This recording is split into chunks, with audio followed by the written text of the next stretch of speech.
বৌদা তাতে বাড়ি চল, আলোকে গিয়ে সব বলতে হবে।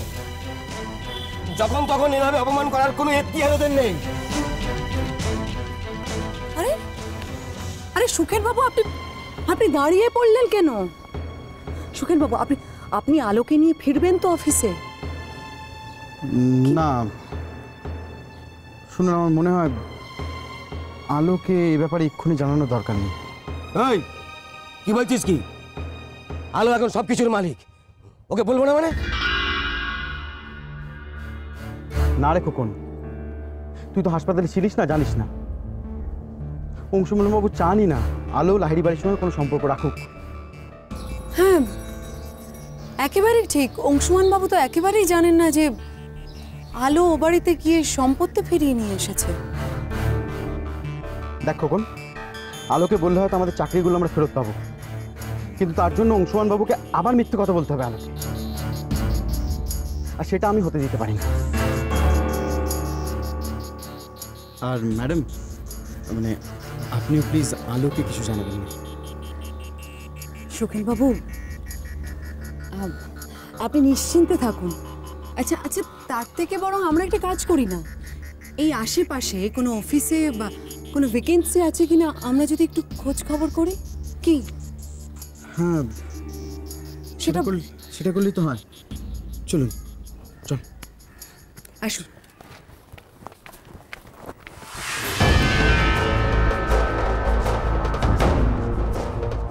চাপ তো অন্য অফিসে যাচ্ছি, যাই সাহেবকে খবরটা দিই।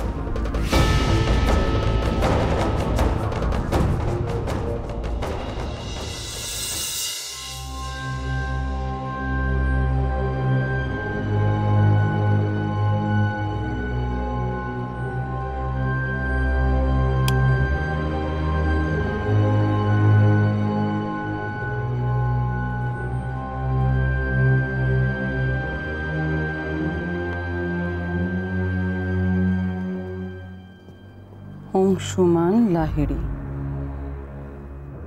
কি ভেবেছো অংশু? এই বাড়ি ছেড়ে দূরে চলে গিয়ে তুমি মুক্তি পেয়েছো?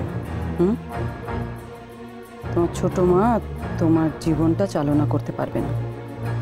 ভুল ভেবেছো, ভুল ভেবেছো অংশু। তোমার জীবন এখনো এখনো আমার হাতের মুঠোয়। আমি চালনা করব তোমার জীবন। তোমার বউ তোমায় বাঁচাতে পারবে না, একদম পারবে না। খুব তাড়াতাড়ি, খুব তাড়াতাড়ি তুমি তোমার জীবনের সব আলো নিজের হাতে নিভিয়ে দেবে। কারণ আমি এমন চাল চেলেছি যাতে তোমার আর আলোর ছাড়াছাড়ি নিশ্চিত।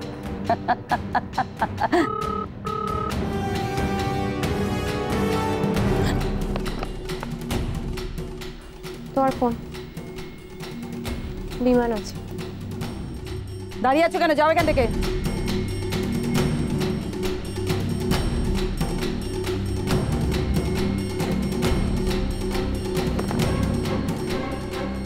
হ্যাঁ হ্যাঁ বিমান বল, কি খবর?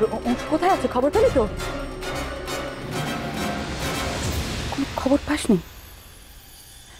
কিন্তু দাদারা অফিসে এসেছে। অপদার্থের দল! ভেবেছিলাম তোদের বাবার শ্রাদ্ধের দিন ওদের বিয়ের শ্রাদ্ধটাও ছেড়ে নেব, কিন্তু তোদের জন্য, তোদের নির্বুদ্ধিতার জন্য তা হলো না। থাক থাক, আমি এখন রাখছি। আমি কোনো ব্যাখ্যা শুনতে চাই না। ছাড় ফোনটা।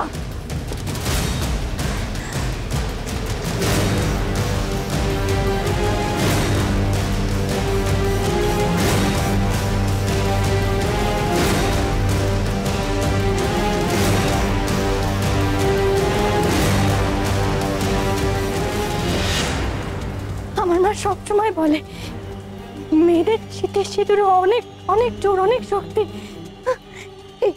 এই আমার শীতের সিঁদুরে ওনাকে বাঁচাবে। তুমি দেখো।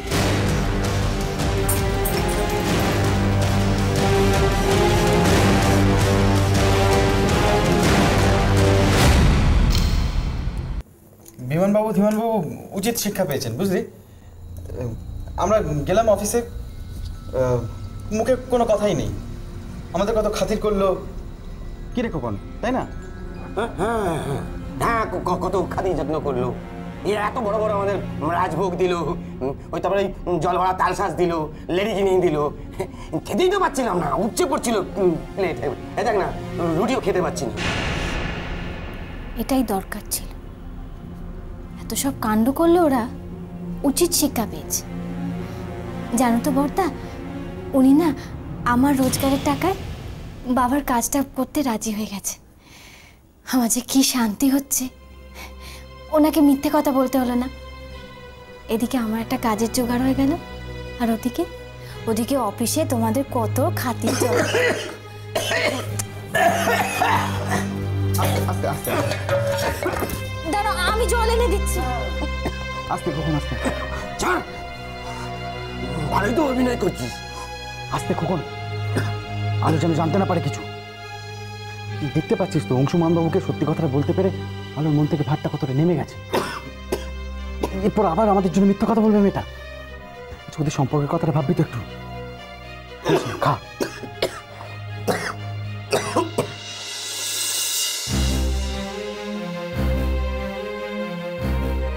পারবে না আলো, সর্বনাশ ঠেকাতে তুমি পারবে না, কিছুতেই পারবে না। কারণ সুরেখা লাহিড়ির হাত থেকে ক্ষমতা কেড়ে নেওয়া অত সহজ নয়। আমার কাছ থেকে চাবি কেড়ে নিয়েছ, তাতে কি হয়েছে? ওই চাবি আবার কি করে নিজের কাছে ফেরত আনতে হয় আমার খুব ভালো করে জানা আছে, খুব ভালো করে জানা আছে। পারবে না মা।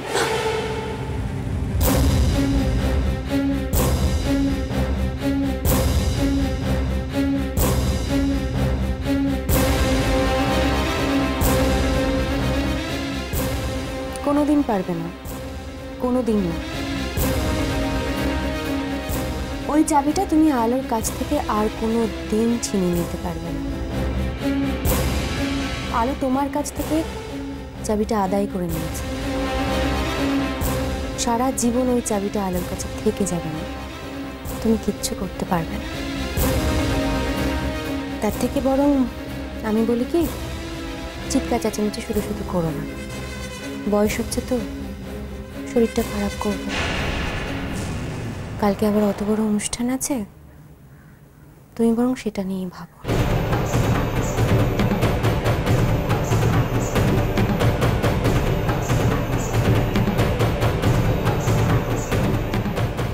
ওই চাবিটা তুমি আলোর কাছ থেকে আর কোনো দিন ছিনিয়ে নিতে পারবে না।